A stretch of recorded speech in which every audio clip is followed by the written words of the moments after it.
Hi everyone, and thank you very much for watching or listening. It's Liam Hartley here again today with another episode of Presenting Champions for the Simply Inspired podcast. And today I'm joined by a very special guest, Tony Butcher, strongman, who was England's strongest man in 2017, Britain's strongest man in 2018, 19 and 21, Arnold's strongest man in 2021 and a lot more. He's an ex-boxer. He's won some incredible things in the strongman world, works in the security industry.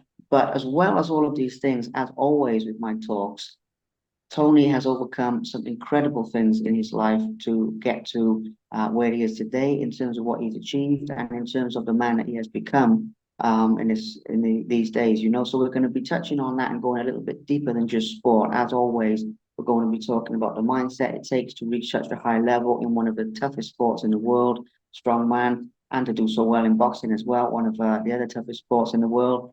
We're going to be talking about how Tony recovered from some of the things that have happened to him in his life and how what one man can do, another man can do. And you guys watching this can bounce back from anything. So stay tuned. Going to be some great content. Tony, thank you for coming on the show, mate. And like I said before, just now, I'm so happy that we're finally here doing this. It's amazing. Thank you. It's lovely, Liam. Yeah, thank you very much. You're welcome. Yeah, great stuff. No worries at all. No worries at all. So obviously we've got a lot to talk about, man. I mean, you've done some amazing things in your life. There's more yet to come as well. So good fun. But just very briefly, can you tell us a little bit about where you're from originally and what your interest in sport was like growing up? The boxing and everything. Well, I'm originally from Essex. I've been living in this part of the country for 15 years now since my injury. But as a youngster, I mean, the only thing I was really into was rugby, and my nickname was Bungalow because there was nothing upstairs apparently. But that's what people will be knowing me as. So I played a lot of rugby. Wasn't really into football or any really other sport, anything like that really. But it was always, I was never very athletic. Always had strength, but I wasn't never ran in my life, to be quite fair. Then at a young age, I mean, I was nearly 9, and my dad put me into boxing, and he turned around and said I was nearly 11. They said, how old is he, John? He went, he goes, he's nearly 11. He went, he's a big lad for 11, isn't he? He went, show me your mittens. So I put my hands out. He goes, what size are your hands? He went, he can start. So when I actually did apparently turn 11, which I wasn't, I was turning 10, they put me in the ring and I was fighting like 11, 12-year-olds, and I did all right as a young lad. I did all right, But as I was saying to you earlier, having the name Butcher and being a boxer, and I weren't that bad. I weren't so, weren't that bad. But, it's sort of probably the wrong start off me in life, to be fair. But I've got no regrets. Got no regrets of what happened and what's happened in my life. Probably just would choose to do things differently. I really enjoyed the boxing. Really enjoyed it, and I thought I was actually going to continue on in my adulthood with the boxing. Unfortunately, I had a few accidents happen in the past. We'll probably go into that later, but I had a few accidents happen in the past, and then eventually, I was assaulted, left with a C5 and C6 fracture and a spinal cord injury, which put me into Stoke Mandeville Hospital. And that was the start of my new life, being paraplegic, Brown's Accord. So Brown's Accord is where you split down the middle, and my left side I've got partial paralysis, and my right side is full strength, but I can't feel it. But it's taken me 15 years to get used to this, and every day I'm learning. So, but you got to wake up and think, well, it's a nice day outside. You got to think how lucky you are. And what makes me listen and think about this is my injury is so rare. Out of 1 million people, only 20 people get it. So that. I mean, I always knew I was special, but that makes me special. I think to survive it, come through it. And have that ratio of I mean, but as I say, with the athletic side of things as a kid, The only thing I had backing me up was my strength. I was always a big kid, always tall, quite stocky as a young lad. Yeah, but that's how it all started, Liam. Yeah. An amazing story, an amazing start to life as well. In terms of Yeah. your dad putting you in there and facing up to that sort of challenge and everything. So how long were you boxing in or altogether? You obviously doing this for like a few years and everything, yeah? Yeah, well, I mean, I did it from the age of 9 to about 9.5 till probably about 13, 14, and I had a big space until I was about 18, and then I used to compete, not compete, but I used to train. I didn't really, unfortunately, did a lot of boxing out of the ring at that age. Lost my mum at the age of, I think I was 20 years old, and that was sort of like the, yeah, as you can understand, any young man, I weren't even 21, so, but yeah, it's, yeah, but I mean, I didn't really carry on after that. But it was always a passion of mine. Always loved it. Always, my favorite boxer. I was talking about this yesterday actually. Was Mike Tyson. I loved that man. When I was a kid, I was amazed by him. In the late 80s, 90s, he was just a pure animal, and I used to love watching him. I remember all his fights. But he was my inspiration with the boxing as a young lad. Yeah, absolutely, yeah, amazing fight that Iron Mike. I mean, Yeah, yeah, yeah, funny enough, he was one of the main guys that sparked my interest in boxing as well. And a lot of that's people right. watching Yeah, this will know, all the people I've worked with and that. But yeah, he was the first one, and yeah, man, I totally relate to that. So okay, so that gives people a little bit of background on the boxing, gives people a little bit of background on the injury as well. Now, just to touch on this very briefly, and then we'll move on into strongman and everything like this.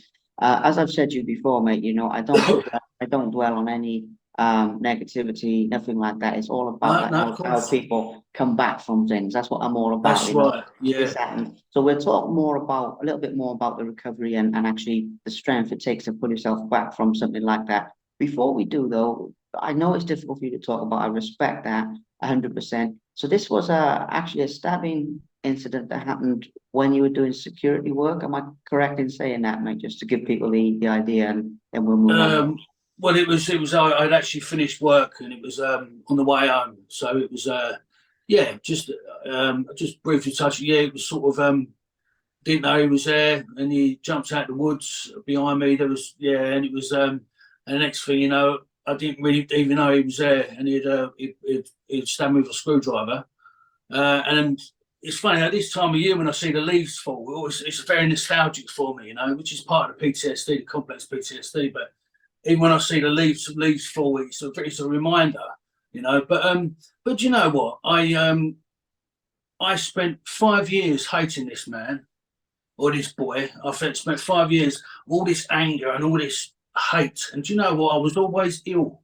I was always hurting in pain. I mean, I've been in pain for 15 years, but I was always in problems, pain and stuff like that. And then one day in 2014, I went, no, I forgive you. I didn't say it to him, but I forgave him in here and him in my mind. I forgave him, and then ever since then, I've been just cracking on with life. Just going in the gym, trying to be consistent, trying to have a goal, small achievable goals. It's only been 2.5 years I've been walking without a stick. So it's taken me all that took me 13 years to walk without a stick.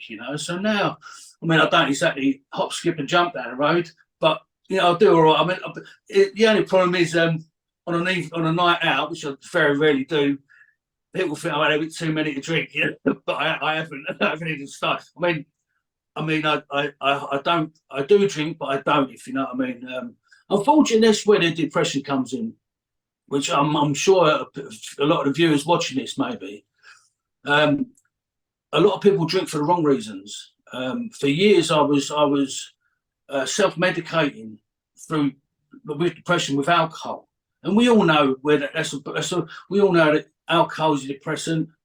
But when you're on your own, and I was doing, and unfortunately that's been my in the past. But I've overcome that now. I can see the bigger picture. I'm in a sport that I absolutely love. and you can't do stuff like that. You can't try. You know, you don't want to be doing stuff like that. So, best thing to do is, you know, keep your head down, move on, and move upwards. Really. But yeah, I mean, I finally accepted help in 2014 with. I was diagnosed with complex PTSD, BED, and depression and anxiety and stuff like that. And it's sort of been it's a which I'm sure people will understand this as well. But yeah, it's been a battle every day. It is. It's a battle most days. But do you know what? It makes me stronger knowing that I get up in the morning and I still crack on with my routine, go to the gym. I've still got goals in my head. I've still got things I want to do in life. And do you know what? I can say this about all the athletes, all of the athletes. That's the reason why they do what they do, because they're moving on. They're loving life. And this is why I love strongman. I love strongman. It's that I wouldn't want to be in any other sport, you know, apart from boxing. But I mean they do wheelchair boxing now. But yeah, I mean, I just get a bit worried about my neck, you know, the old Gregory, and I don't want to be hurting that while, you know, doing that. But yeah, it's the strongman. It's a brilliant sport. It's a big community, you know. And yeah, I mean, it's taken like nearly 40 years for a strong woman to have their own pinnacle, have their own stage. And now look, they've got Giants Live for the women, you know, and it's for the whole weekend. And I think this is what we need for disabled strongmen as well, to have their own stage. I think they deserve it. And unfortunately, recent events, I'm not very good at explaining things, especially have a text message.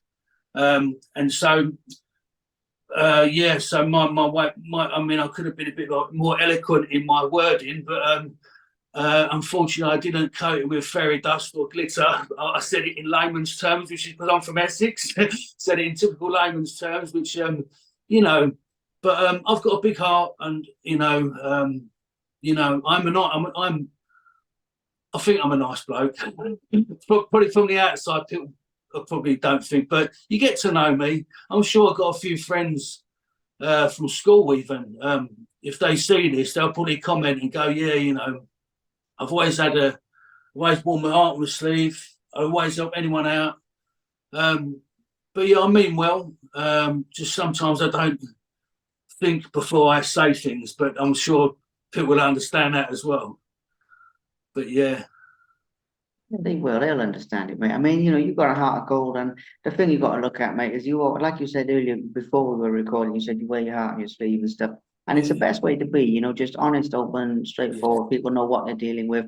I mean, I'd much rather have a conversation like that than be sort of guessing and thinking, okay, you know, what's this guy about? I mean, I like Right. with you, you're 100% yourself. You're 100% Tony, and that's the best way to be. You know what I mean? Keep it real and everything. It's a way to be in the world, man. You know, there's too much fake stuff now with social Thanks media very and all much. that, you know, yeah, too much. People can pretend to be something Well, they're that's not. right. Yeah, at least you know where you are with me. You know, and it's you know, I'm gonna. Do you know, it's a funny thing because my mum, when she was like, she used to say, "Son, I'd rather a thief than a liar." And I go, "What do you mean, mum?" She goes, "Well, at least you know the thief took it, the liar will lie about it." And then I thought, do you know what? I actually think that my old adulthood, growing up, I think, yeah, she's right, absolutely right. You know, I'd rather sit there with someone or the devil, you know, than someone you know that's going to sit there and lie to you, you know. And it's the truth, especially in this day and age. There's no one wants to tell the truth no more, do they?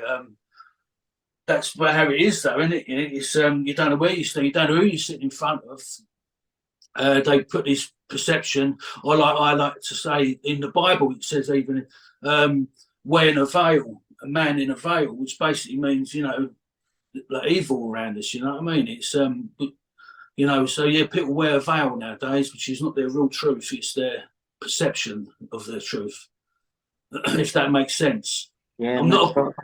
yeah, I'm not a biblical person, but there is some. I've read the Bible. I've read the Bible, and you know, yeah, I've read the Bible before. So there's a few things in it that, in all religion, actually, in all religions, in fact, most religions are based on the same thing. Absolutely, yeah. I mean, that's a very good life lesson there, mate. Because regardless of what people think about God and all that stuff, the actual books, there's so many life lessons in there. There's so many things, you can take away that are true lessons, and they've stood the test of time and all this type of thing. That's right. Yeah, I'm with you on that 100%. There's a lot you can learn from yeah, people that's who've right. gone before. So okay, talking about your recovery a little bit in itself in terms of this. I mean, you said obviously for a long time you were walking with a stick and everything like that, and the fact you're walking around now unassisted, I mean, it's incredible. So I just want to take a moment to focus on that in terms of sort of the stages that you went through. But also from the sound of it, the fact that you kept the belief, if you get what I mean, that you would get better, you would get to a better level. Because I'm sure doctors probably told you that you were finished with or something. They tell everybody that. I've not Yeah, met anyone yet who's actually had something good said to them by a doctor. So was that the case with you? Did they tell you you were done yeah. type of Well, that's what I mean. I first started off in Southampton Hospital back in Essex. Then I went to what's it called? It was a hospital in Romford. I was there for a while. Then I went to Stoke Mandeville in Aylesbury, and I went up and I sat there. And I went, I don't want to go. I don't want to go there. I didn't know it was a specialist hospital in the whole world. And I went, I don't want to go because it's so far away from my friends and family. No one's ever going to visit me. Anyway, I went there. And yeah, I got there and they assessed me. And Mr. Newton, his name was. I always remember the bloke, South African. Um, uh, he was my consultant. He's very, very knowledgeable. So when you get people are so clever, they're a bit eccentric. He was like that. But he's such a lovely man. And they was going to do the operation on me. After being there a couple of months, they said, "Did you think we should do the operation?" Which is on the spinal cord. Now, bearing in mind the spinal cord is like it's the engine going to the wheels really. And if that's not right, then the wheels aren't going to work. Same thing with the legs. And he says, "No, no, no." He goes, "I believe he will get better." And there was a lot of doubt in that. I was on my back for the first 2 months, no, 6 weeks. I was on my back, could move my hands, and they what they did was they teased me with a wheelchair in my room. There was a wheelchair, and I thought a bit out of order putting that wheelchair in there. And one day, I've put the electric bed down, right down at the bottom of the floor, and I've thrown myself off. I've crawled over to this wheelchair, and I've got myself in, and I thought, wow, maybe I could live like this, getting around. And so I left the ward, and that was me gone. I was going all around the hospital, and yeah. But I remember the first day when I was taken to Stoke Mandeville. I see this nurse, and I actually thought it was the drugs they were giving me, but there was like a halo around her. Beautiful she was, and this day I stole this wheelchair. I bumped into this, and I got talking to her. Anyway, long story short is, me and the girl ended up together for 3 years, which is why I'm in this part of the country. I said to her that I was going to go back to her. She went, "No, come and move in with me." So, but yeah, we were together for 3.5 years, which is why I'm, in Bedfordshire, St Neots Way. And it's yeah, I've got no regrets. But yeah, going from being told you're not going to walk, and then I thought, and I used to go down to the physio every day, and they used to get you on the parallel bars and stuff like that. And then I used to turn up, and they go, "Tony, you're not meant to be till 2." I go, "No, I'm not." And I was doing this every day, and they went, "Do you know what? We've never known anyone that's got so much determination as you." I mean, really, I was down there all the time, as much as I could. And then there was the gym there as well, and I liked to do my own physio. And then I started to learn about my own injury. Then I started learning about all other spinal injuries. And then I started learning about the human anatomy. And I know I've loved it. And I've never been I've never been the sharpest tool in the box when I was a kid. I was more a physical person. But you know what? I thoroughly enjoyed this. And then I started learning about other injuries. And then, so basically, when I left hospital, I discharged myself in the end, bear in mind. They gave me a Zimmer frame one year, and I was believe I was over the moon with this Zimmer frame, and that was, I said, "Oh, that's me done." I'm on a Zimmer frame. I'm never going to use a wheelchair again. And that's what I actually said. And then I eventually discharged myself. Yeah, and then after that, I decided to go into to learn, educate myself more, and then did um, a personal training course at level 1, 2, 3, and 4, which which is in exercise and disability. Yeah, so that's what I did. So once things happen, it's like it's like a crossroads. Every crossroads you get to, another one opens. So it might have been a negative or a bad thing that's happened to me, but so many doors and windows have opened from that situation. So you just got to turn a negative into a positive, really. And I think that's life itself. That's in general life. That's if nothing's ever happened to you. You need to have that positive mindset. Absolutely. I love it, man. I mean, that the message of hope and inspiration and everything that you share there, I mean, it's an incredible story what you've come back from. And when you say that, turn a negative into a positive, and as I said at the beginning, having that mental strength inside you as well as strength in the body, which is what a lot of people think it is, but a lot of the championships and all this, it comes down to the strength inside. Do you think that was something you were born with, or do you think that's something you sort of cultivated and grew over time and everything, if you get what I mean with this one? Yeah, I understand that completely. Do you know what? I've had friends in the past go, how do you do it, Tony? I could never have done this. And I'm not talking about this injury. I'm talking, I was in a coma for 8 weeks. And I had a lorry drive into me in 2003. I cracked my skull, I had a hematoma on my head, I cracked all my ribs, my jaw. I died about 5 times on the table and everything. So I went through that and I was in hospital. So when I came out of hospital, I couldn't even talk properly. People just call me Ozzy. They go, "Oh, Ozzy," like I was to shuffle along, So I was to walk like that. It was really, and I never thought, my family never thought I was going to recover from this. Anyway, years down the line, I recovered from it. It's just like progress. I did recover from it, and then yeah, I think it's just. I think that strength, and I've had a lot of things happen in my life. I won't go into detail, but I've had a lot of reoccurring things that have happened in my life that I've had to get over from. I mean, there was when I lived. I was telling you, I lived in Tenerife for a little while. A good friend of mine, Ramona, that I met out there. We worked together. I actually saved her from a very bad attack, and I ended up getting. Unfortunately stabbed myself. But you know what? This is what I said about I've got no regrets because I saved that girl's life. So I've got no regrets of what I did. But so I saved her life I've always got over hurdles. There's always been something, Liam, where I've had to get over in life. But that's just life. But when people say it's what you make of it, it is true. And it's if you had a good start off in life, if you've had your blinkers on and lived behind closed doors and you've not experienced in life, then you're going to probably find it a little bit harder in your adult life. Was where I was brought up by 3 women basically. The reason why I went into boxing is because my dad put me in a boxing because he was planning to leave the family, which he did when I was 9. So I lived with my 2 sisters and my mum. So it was in a very emotional household.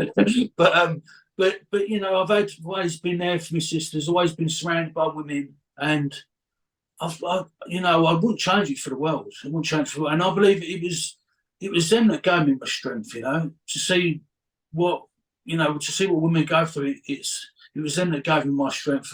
I don't think I would be the person I am today if it weren't for my sisters and my mum, to be quite honest with you.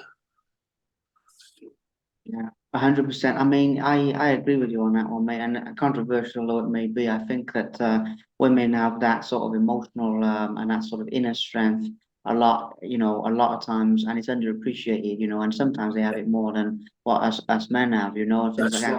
right. We bottle things up, we numb Yeah. things, we can't always deal with it, but they can deal with it. So fair play and fair play on saving our girl's life as well. We won't go into it, but I got a lot, No, I got no. lot of respect for that. Though I'm just going to put that out there because Thank you that's very much.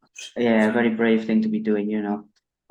So coming into strongman itself, then obviously you've had some great achievements. Now, in an ideal world, I would love to talk about like every competition and go into it. But I think we'd be here until next week. So the way I'm going to break it down a little bit different, is I'm going to break it down into basically your favorite moments as a strongman. I know it's a pretty big question, but out of the things you've achieved with, England's Strongest Man and Britain's Strongest Man, I can see trophies behind you, and you've done some incredible things, and in a quite a short time by the sound of it as well. So which ones mean the most to you personally out of all those achievements?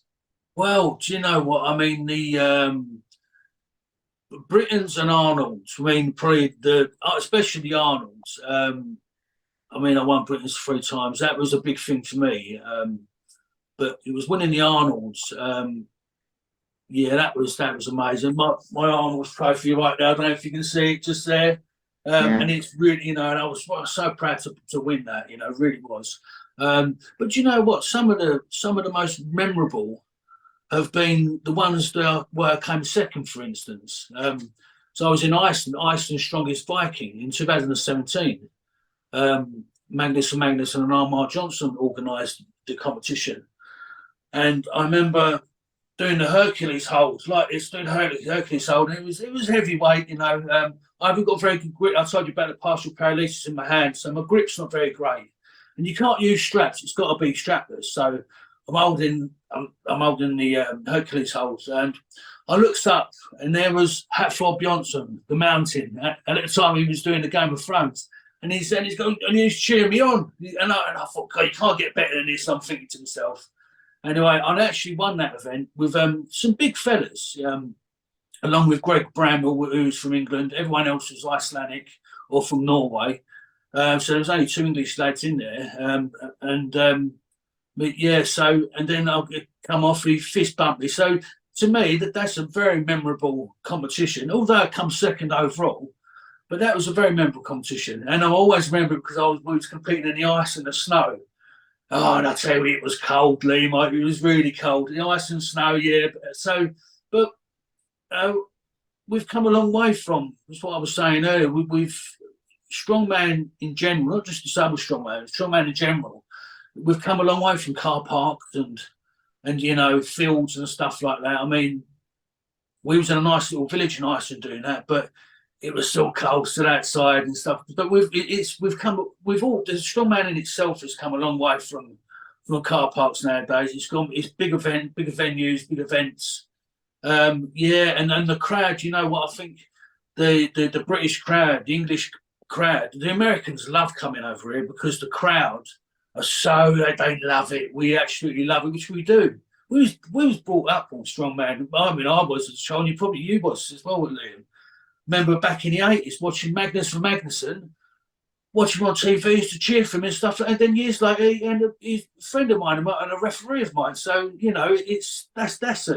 that's something I'll always remember. I'll take that to my grave, So little things like that. That's you don't have to win a competition to make it memorable. But yeah, I remember I did one in Wells in London, in Stratford.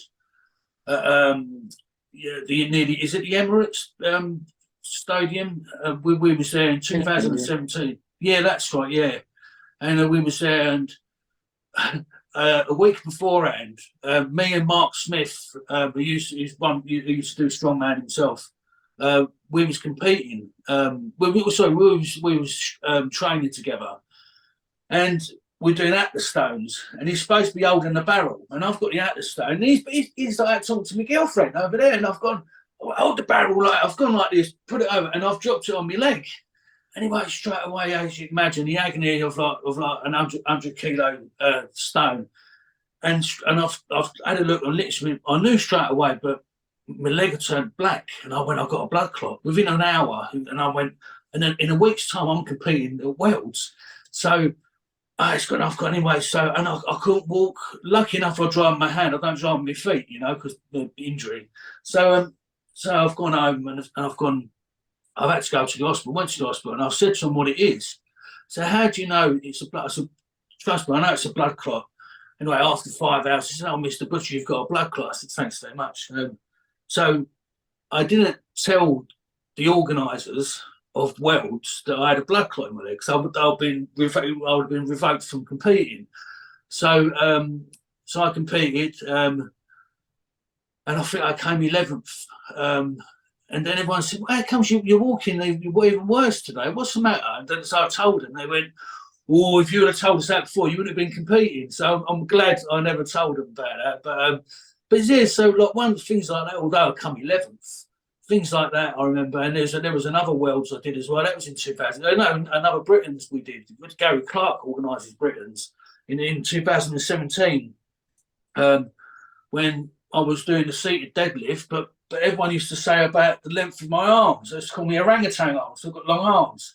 And so I'm locking out like this, and they're not moving. So I think it was 280 kilos.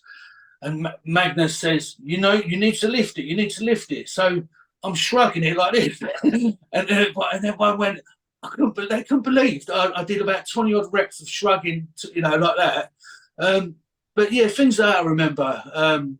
And then the same competition. I was doing the dumbbell medley, and I got onto the 45 kilo dumbbell, and I dropped it, and everyone went, oh, it's over. Once you drop it, it's over. And I went, no, I'm not having this. So I've leant over, I've got it, and I've gradually finally got it out, and then I just about pressed it out, and the bell went, and the whistle went, So little things like that you remember. It's the things that stay in your mind.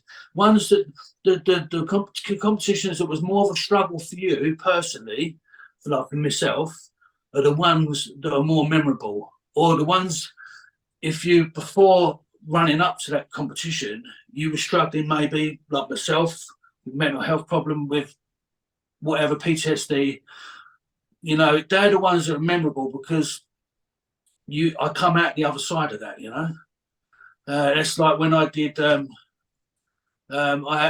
was, so I was suffering quite bad in 2019 with my mental health. And I went to a hospital, and I had some word in myself when I was in there, and I went, so I come out, I competed the week later in Britain's, I won it, and that was my first win. No, that was my second win. I won that, and I went, right, and I spoke to my sister. She went, Tony, she goes, book yourself a holiday. I went, and I'm very I was not the word spontaneous, impulsive. I go, yeah, great idea. I got straight on the and I booked myself a holiday to the Balearic Islands. And I went out there on my own, and I love travelling on my own. I went out there and I had the most amazing time, and come back, and it was amazing. And but you get to learn about yourself, about you get to learn about things, and what not to do, what to do. I'm just grateful I've got some good friends, and I've got some good friends in strongman as well. A good friend this year, I had a relationship breakdown this year, and a good friend who competed in strongman reached out to me. Dan Piggott is a very good friend, man, and he phoned me every single day. He's at work, still phone me every single day. And that's when that's when good friends, But yeah, there's some good people in strongman. There is.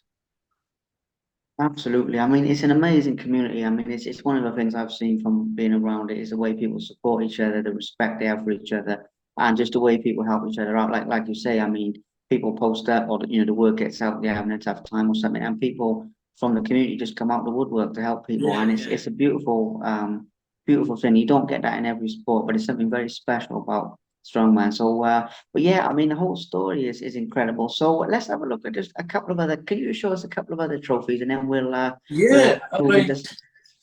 So I've got a cone.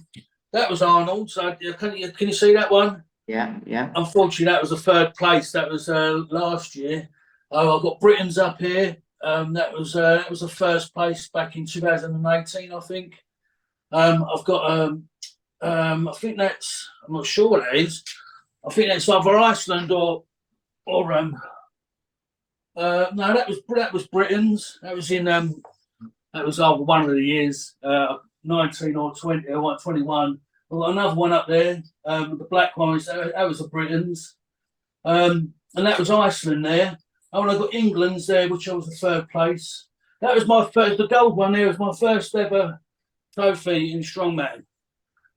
They've never even touched an Atlas stone, and you know, and I got there that day, and I think I can't remember where I come. I think I was like 10th out of about 18 of us. I can't quite remember now, but I did all right, and I did all right in the Atlas stones as well. I think I come quite high up in the standings of that. And then years later, well, and then it was to be my best event. Everyone knows me for the Atlas stones, so I do love the Atlas stones. So yeah, it's been I do love, well, I love competing in strongman in general, you know. But yeah, so Atlas stones is one of my best events.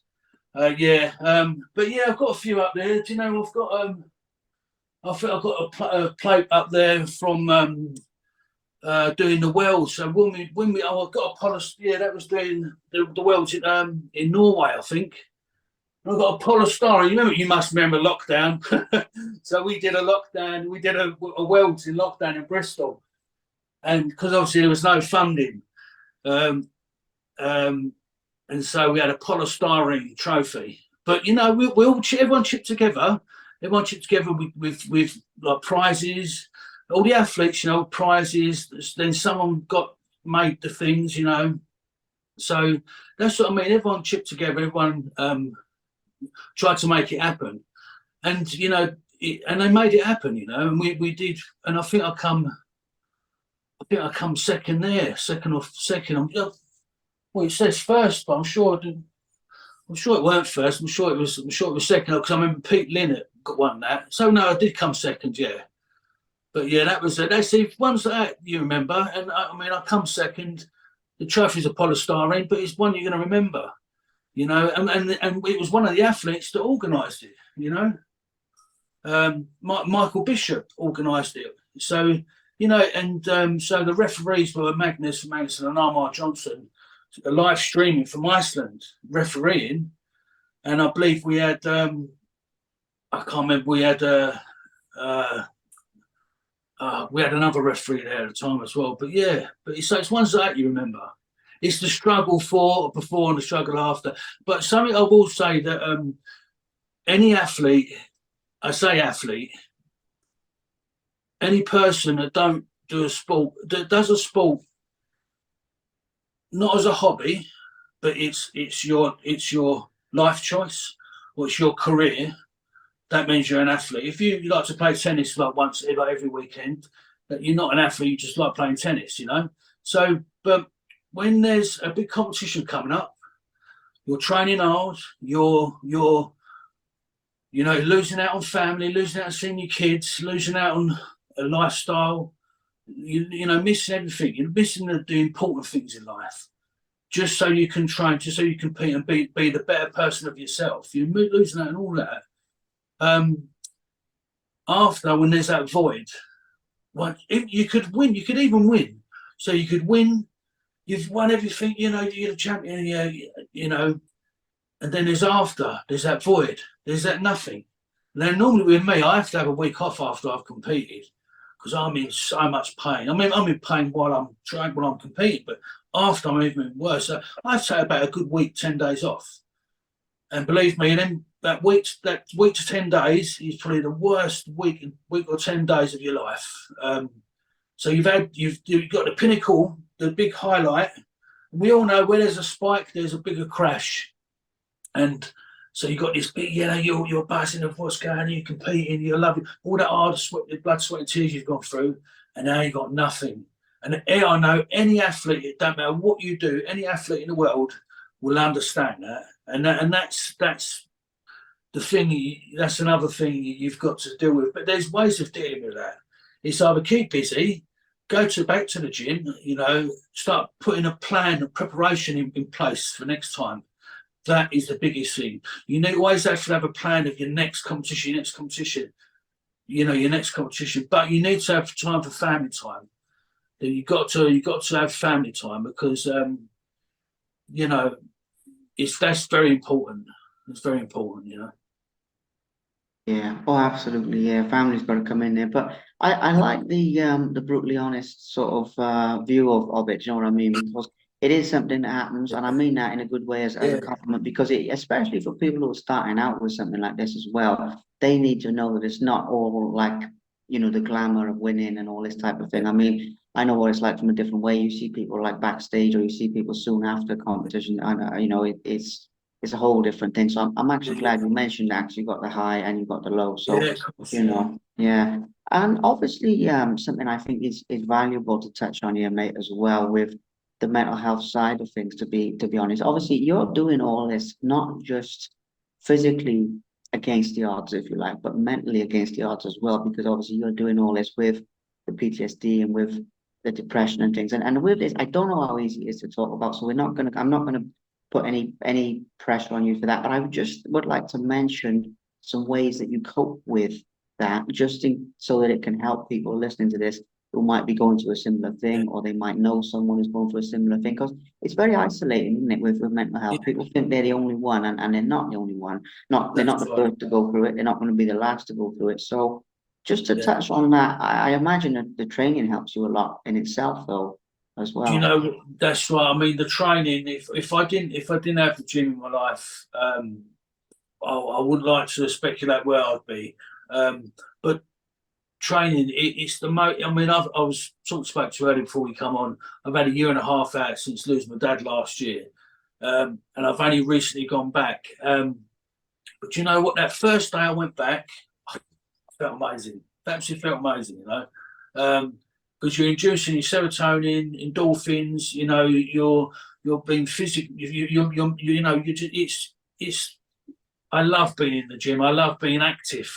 And it's very hard to be active when you just about walk, you know. So I do my best. I mean, I still train legs. It's very hard for me to train legs, but and normally like 1 to 2 days later, I really struggle to walk. You know, it looks like I'm doing leg day every day. You know, but yeah, it's I think the biggest thing with mental health and things like that, you need to take each day as it comes. You can't think, oh, what I'm going to be like tomorrow? Oh, what if I go there? Well, what I'm going to be like? Because I mean, I take medication. I mean, and if I didn't take that medication, for PTSD, you know, if I didn't take the medication, I wouldn't like to think. But even without that medication, I've got the gym, and I've noticed, especially this last year and a half, where I have been struggling. I mean, I told you I went up with I've been struggling last year and a half. But you know what? I didn't help myself by not training. I didn't train, and the moment I got back training was the moment I started feeling better. And it, you know, so but I think don't be too hard on yourself. You can't be too hard on yourself. Take each day as it comes. Always have a goal in place. Um, don't make sure you don't leave yourself with a void. Don't have a big don't like, oh, I'm gonna go on, you know, not even going on holiday. There's simple things of going away on holiday. I mean, I used to get the holiday blues anyway before I even had like mental health problems, but going on you come back, you know, oh, everyone gets holiday blues, don't they? You know, but don't put yourself in a situation where, you know, you're gonna have that big spike and then a bigger, even bigger crash. Um, keep your friends close. Keep your family close, your friends close. Don't have no regrets in life. You got to keep very mindful. You got to just keep going on. I mean, I say all these things. I've been rock bottom, especially lately after my, you know. So, and it's talking to others. I'm not much of a talker.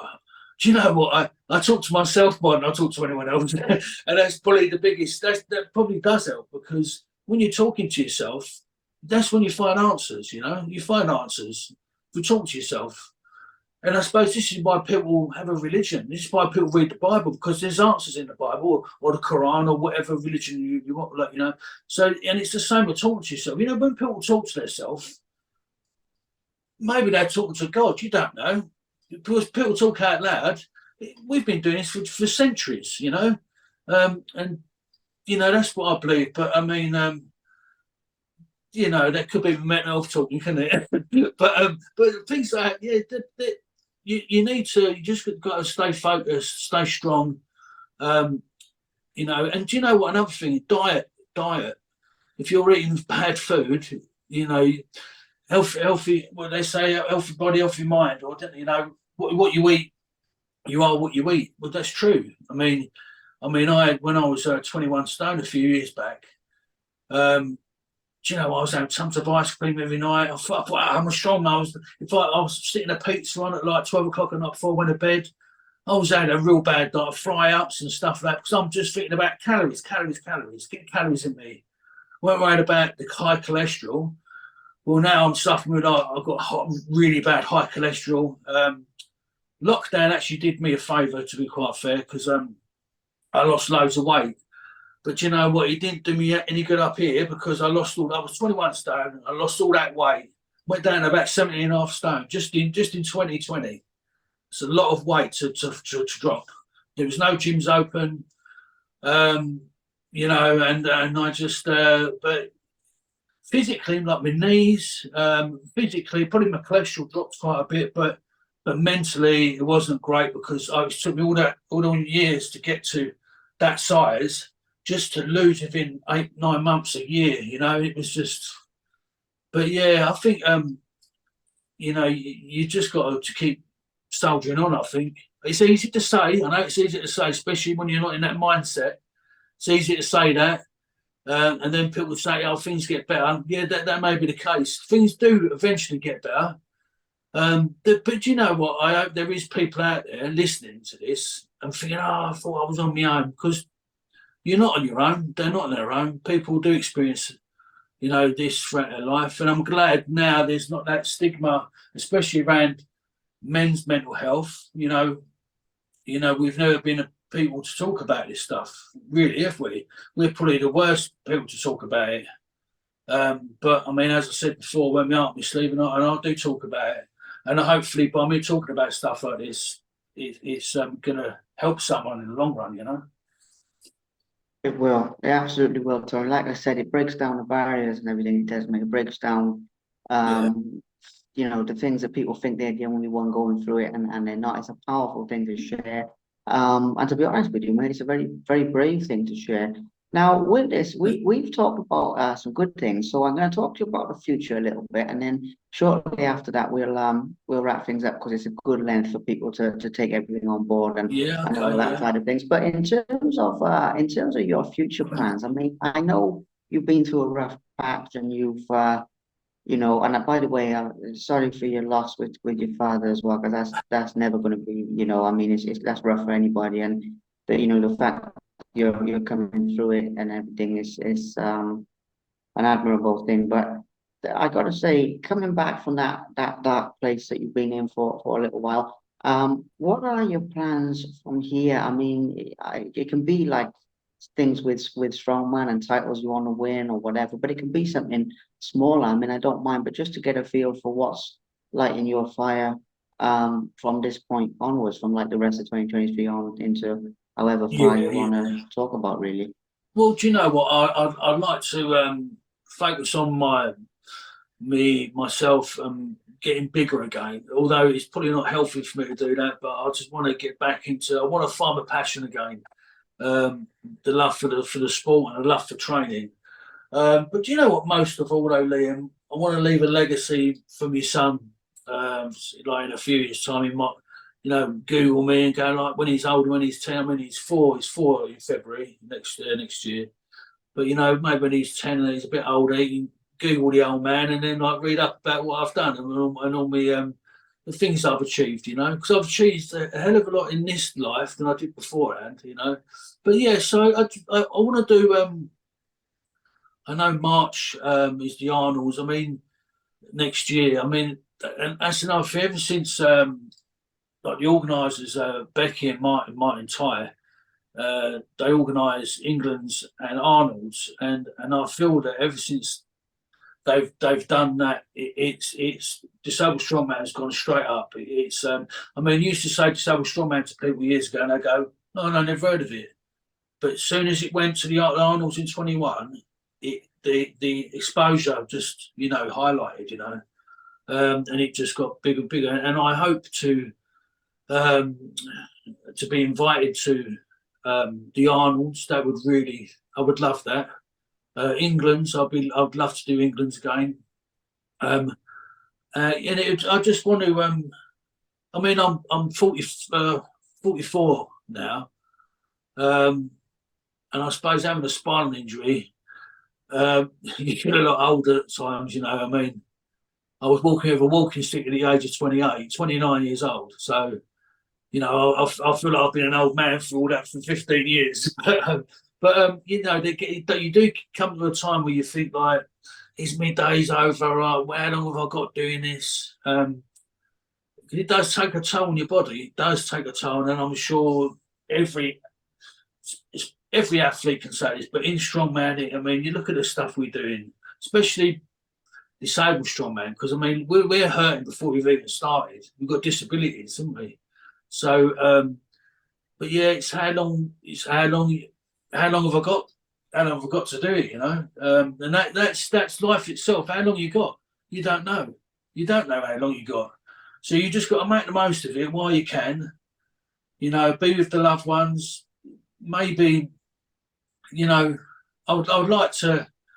I want a few more hits at it, but most of all, I just want to keep myself active.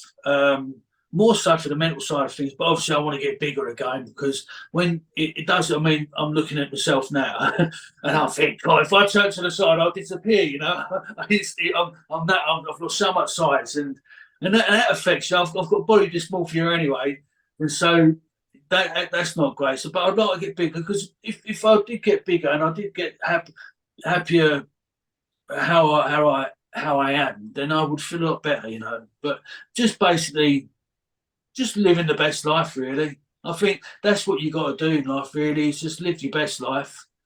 Don't have any regrets. I'd like to do a few more comps, like as I said, do Arnold's, England's.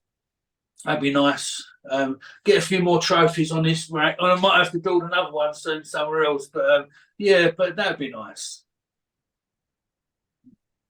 Absolutely. Well, like I said at the beginning, mate, I mean, there's a lot more with the journey yet to come. And the thing is, you are just a pure inspiration. I mean, there's no other way to say it, really. And I know, you're sort of working through your own journey and pushing through, but from where I'm sitting and everything like that, you're just a pure inspiration. And it shows people not to give up. I mean, I don't want to sound cliche or anything, but it really does show people not to give up, not to give in.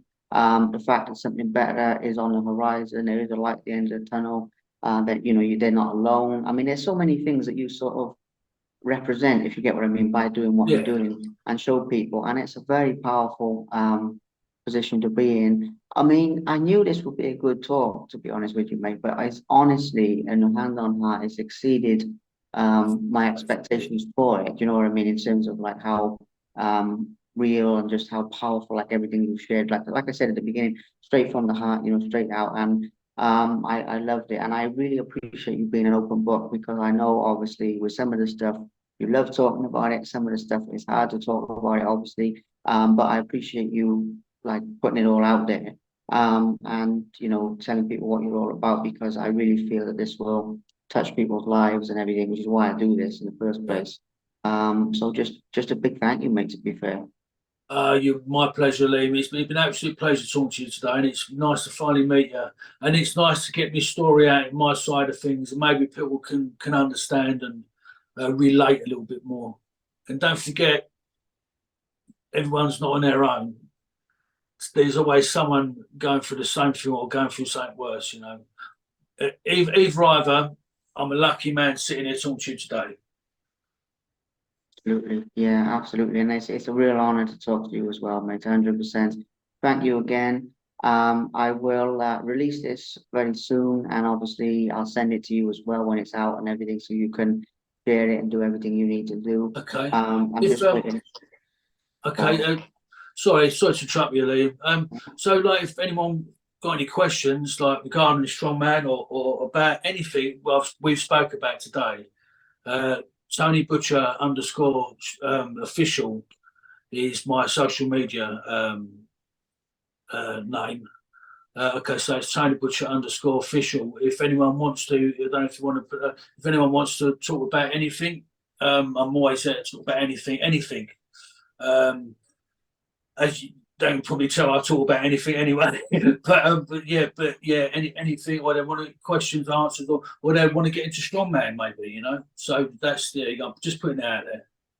Oh, I'm glad you have, mate. I'm glad you have, actually, because that follows on nicely from, people not being alone and all that type of thing. Yeah, connecting with people who've done it. That's the best way. And obviously, you're, as I've said already, you're an open book anyway. So for people Yeah, to connect with you, have a chat, that's a beautiful thing. Wherever they are in the world, they can do that 100%. So absolutely amazing, mate. You look after yourself, okay? And thanks very keep in touch. much. When, like I say, when this is released, I'll send it to you and we'll go from there. But we'll keep in touch after that, mate, because I look Yeah, forward to I'll keep, yeah, definitely keep in touch, Liam. You know, keep in touch, mate.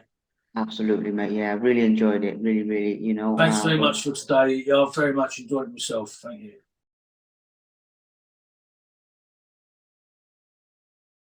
Thank you very much for watching.